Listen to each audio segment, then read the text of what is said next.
For most of my career, I believe the hard part of keeping a family rich was the investing. I had it backwards. I spent years in rooms with people whose money was older than the country they lived in.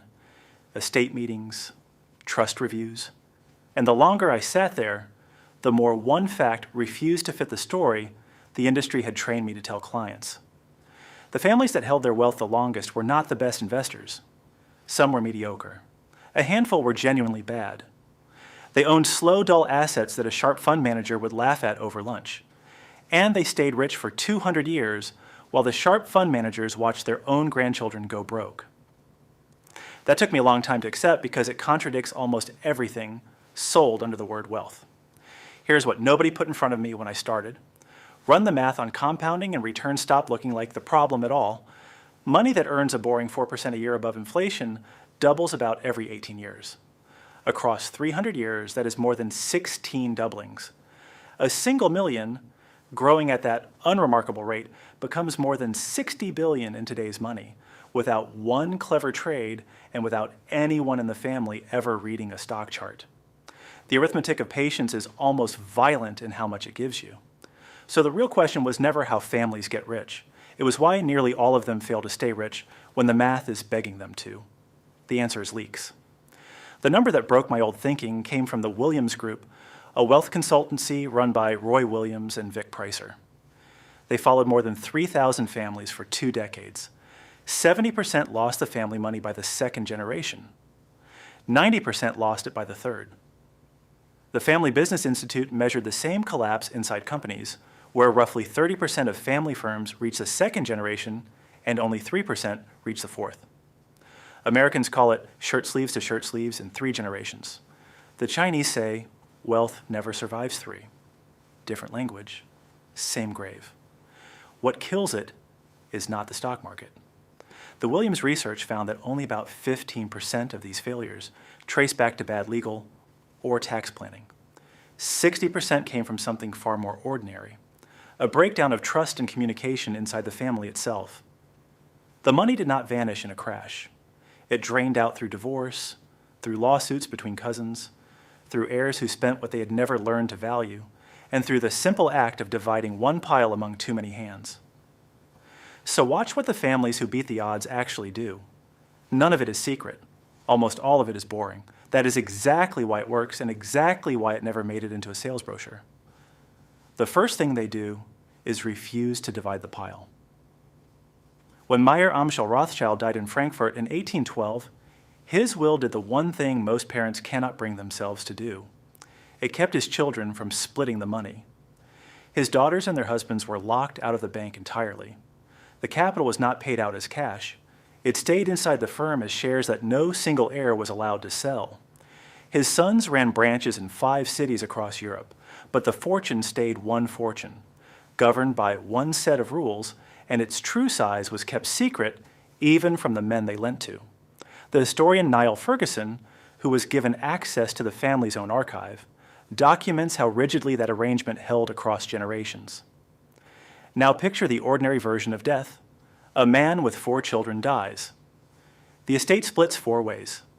Then each of those quarters splits again among that child's own children. 3 generations in, a fortune that could have compounded into something enormous has been chopped into a dozen modest inheritances, each one small enough to spend on a house and a few good holidays. Nothing dramatic happened. No villain, no crash. The wealth was simply divided until there was nothing left to divide. The Rothschilds declined to play that game. One pool. Rules instead of impulses. The legal machine that enforces this is the trust, and it is the most misunderstood tool in the entire field. People think a trust is a tax dodge. It is closer to a cage built for money. A trust separates the people who benefit from the wealth itself. The heirs receive what the trust pays them, but they do not own the principal, cannot sell it, cannot gamble it away, and cannot lose it in a divorce because in the eyes of the law, it was never theirs to lose. The English aristocracy ran a version of this for centuries, the strict settlement, where each generation held the family land only for its own lifetime and was legally forbidden from selling the ground out from under the heirs who came after. The modern descendant of that idea is the dynasty trust.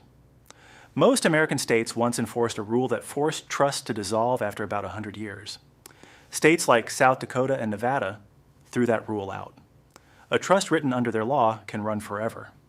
And because no heir ever owns the assets outright, the tax that normally takes a bite at every death finds nothing it is allowed to grab. There's a quieter benefit buried in here, one the families care about more than they ever say, out loud. Invisibility? A bank account is visible. It has your name on it. It shows up when someone sues you. It surfaces in a divorce filing.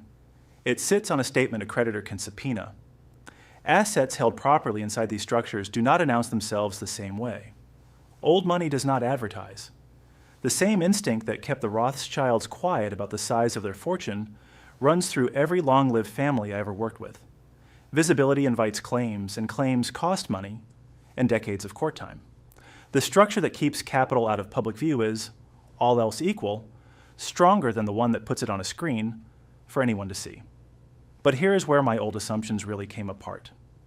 The lawyers and the clever structures account for the smallest slice of why families survive or fail.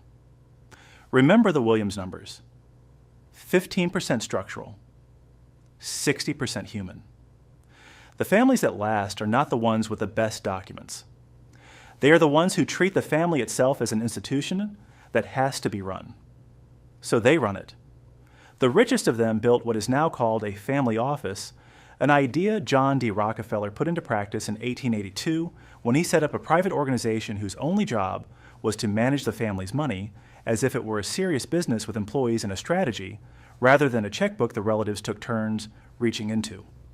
They write family constitutions, an actual document, sometimes 40 pages long, that lays out who is allowed to work in the business, how a family member can draw money, and how much, who settles a fight when two cousins want opposite things, what happens to a person's shares when they divorce. They run what some of them call a family bank. Instead of handing a grandson a check, the family pool lends him the money, with real terms and a real schedule, for a business or a degree, and he pays it back into the pool of the rest of the family depends on. The lesson lands without anyone giving a speech. This money is borrowed, not given.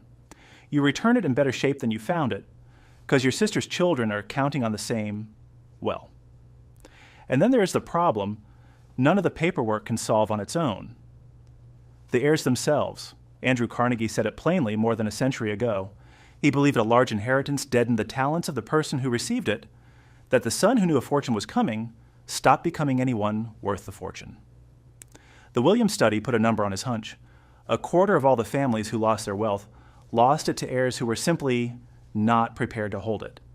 You can build the most elegant trust ever drafted and still watch it quietly fund the decline of someone who never had to be capable of anything.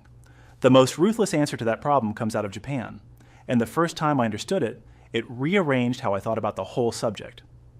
In Japan, there are family businesses that have run for 300 and 400 years, long past the point where almost every Western dynasty has already crumbled into lawyers and resentment. One reason is a practice called mukoyoshi. When the biological son is not capable enough to run the family business, the family adopts one who is. Not a baby.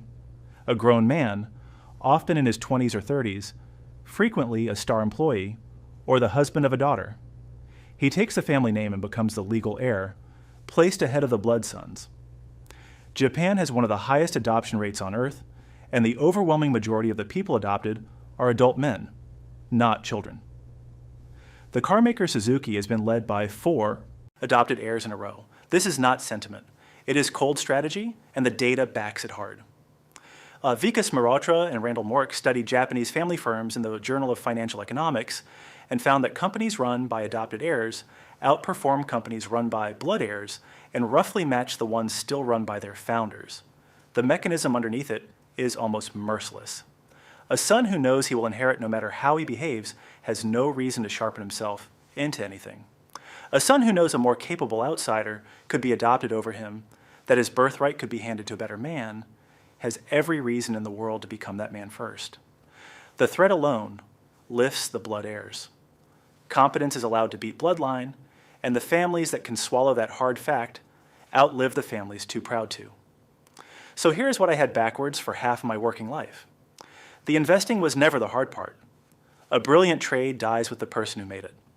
A structure outlives everyone who signed it. The families that hold money for 300 years are not smarter about markets than you are, and most of them would lose to an index fund in any given decade. What they are is more honest about people. They assume in advance that their own descendants will be tempted to divide the money, spend the money, fight over the money, and prove unequal to it, and they build a wall against each of those 4 failures while they are still alive and clear-headed enough to build it. You want to know whether a family's money will outlast its grandchildren? Do not ask what they own. Go and read your own will if you have one. It almost certainly divides everything and protects nothing. That is the leak.